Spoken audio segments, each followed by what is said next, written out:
You may have heard of spring, summer, autumn and winter, but did you know Aboriginal and Torres Strait Islander people have their own names and times for their seasons?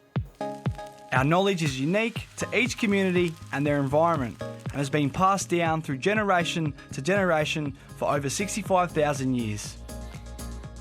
Welcome to Many Lands, Many Seasons.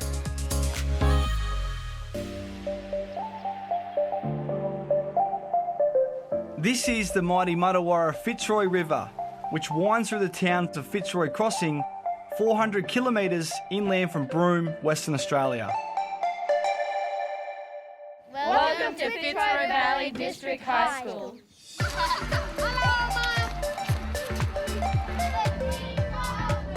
The Fitzroy Valley District High School is on Bunuba country, and just across the river is Gooniyandi country.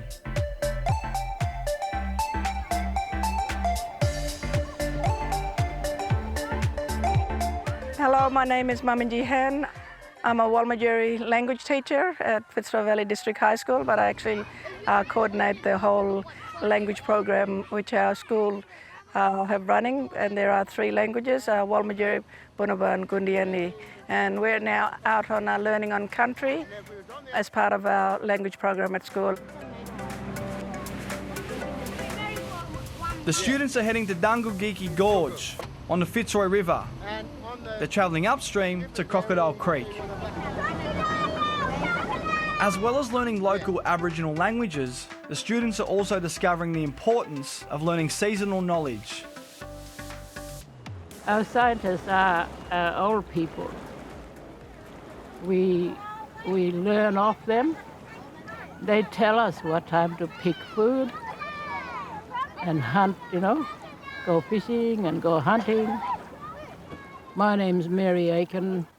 My Aboriginal name Ngambaramia. My skin is Nagara. And my Moy, my country, is Dangu. In Walmajarri, we have 3 seasons, Paranga, Itlal, and Magura. Itlal, rainy season, Paranga, hot time, and Magura, cold weather. The flowers let us know when other animals or food is available. Like when the kurumba, the paperbark tree, flowers, it's time to start collecting the gaguru, freshwater mussel, because the flowers and their nectar drop into the water and feed the gaguru, making them nice and tasty. At the end of Paranga, the white flowers of the buluru, the crocodile tree tells us that Guarnia, the freshwater crocs, are laying the eggs. These eggs will be ready for us to collect in Itlal, the rainy season. Itlal is also good fishing time because the river is high and the billabongs and the creeks are full. This time of the year is what you call winter, but we call it Magura season. And the fishes that we get here at this time of the year, Balga, which is barramundi, goes off the bite. But other little fish like the black brim or sooty grunter, which is Jamanburu in Walmajarri. We get the archer fish, marbol in Walmajarri, and other fishes like the bony brim that we caught this morning for bait. And if you look behind us, as you can see, our majala tree, which has got flowers on it, and it's telling us that, we are going into the Magura season. So the flowers are starting to bloom. And that particular bush we use when we catch catfish, Gulamajarri and Walmajarri, it's got these spikes on it, and we, if you have unlucky, if you get stung or poked by catfish, we use that particular tree to ease the pain away, take the pain away. So it's one of the bush medicine that we use on the river. In Magura, cold weather time, some Gagaji or Goyanas will stay in their burrows until when the first storms comes. The Gooniyandi people also have 3 main seasons in their seasonal calendar.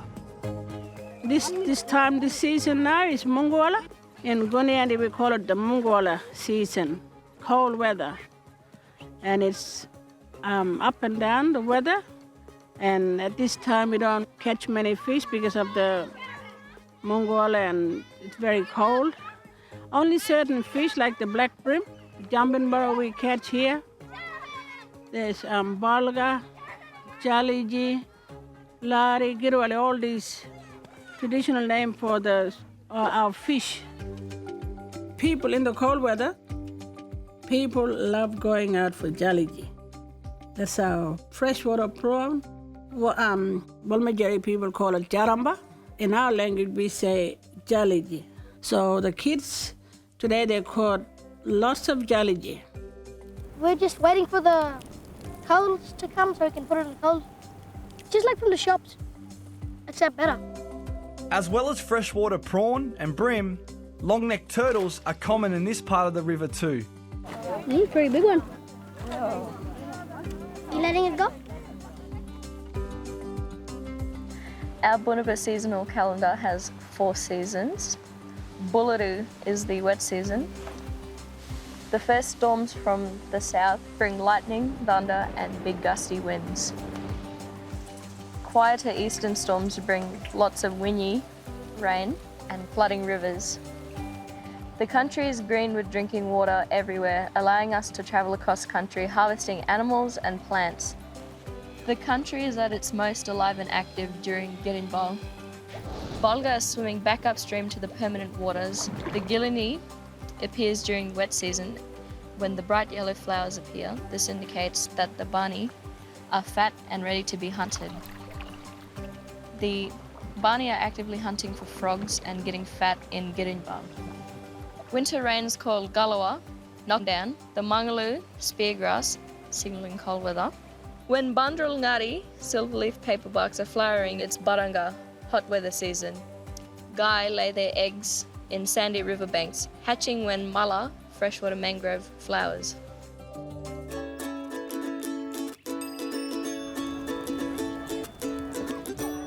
It's been a fun day on Crocodile Creek, catching and cooking fish and learning about the different seasons. Do you, Mob, have a favourite season? My favorite season is flood time because you get to fish more Wongowala, and that is the cold season because I like when it rains and I like wearing my jumpers because they have more use in the cold season. Zierala, which is the rainy season because when it's high floods, you can get fish from anywhere you like. Voila. And yeah.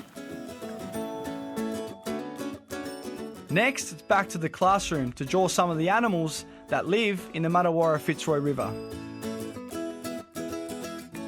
Hi, my name is William Munro, and this is a barramundi. In Walmajarri, we call this balga.